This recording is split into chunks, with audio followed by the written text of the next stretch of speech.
राज्याचे माननीय उपमुख्यमंत्री आणि माजी मुख्यमंत्री श्री देवेंद्रजी फडणवीस साहेब यांना विनंती करतो की त्यांनी आपल्या भावना व्यक्त कराव्यात। अष्टपैलू क्रिकेटपटू जसा मैदानामध्ये आवश्यक असतो त्याचप्रमाणे उत्कृष्ट संसदपटू हा सभागृहात आवश्यक असतो। माननीय देवेंद्रजी।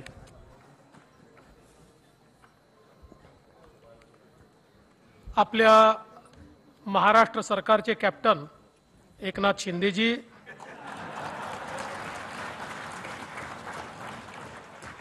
सभागृहातले आपले अंपायर राहुल नार्वेकरजी,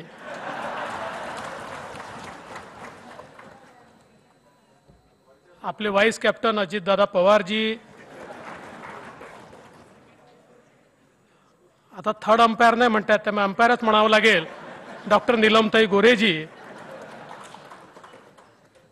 आणि अंबादासजींना काय म्हणायचं मग, विरोधी पक्ष नेते अंबादास दानवेजी, बीसीसीआयचे फायनान्स मिनिस्टर आशिष शेलारजी, या ठिकाणी उपस्थित चंद्रकांत दादा पाटीलजी, त्याचप्रमाणे संजय बनसोडेजी, विशेष रूपाने ज्यांच्या सत्काराकरता आपण एकत्रित झालो आहोत, आपल्या भारतीय चमूचे कर्णधार आणि खऱ्या अर्थानं ज्यांनी कॅप्टन म्हणून एक आपली अतिशय आगळीवेगळी प्रतिमा उभी केली ते श्री रोहित शर्माजी,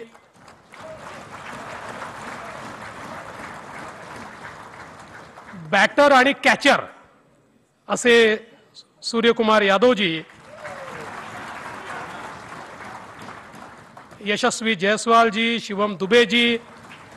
आता यांच्यापैकी कोणी जास्त छक्के मारले मला माहिती नाही, नाही रोहित तर आहेच, मी यशस्वी आणि शिवमच्या बद्दल बोलतोय,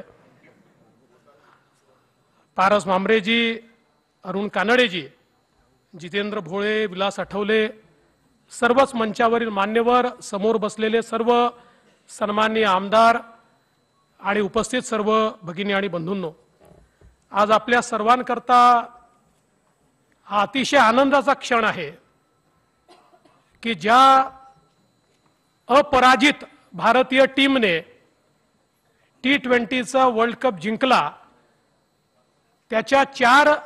यशस्वी खेळाडूंचं आणि कॅप्टनचं या ठिकाणी आपण स्वागत करतो आहोत, त्याची संधी आपल्याला मिळाली आहे।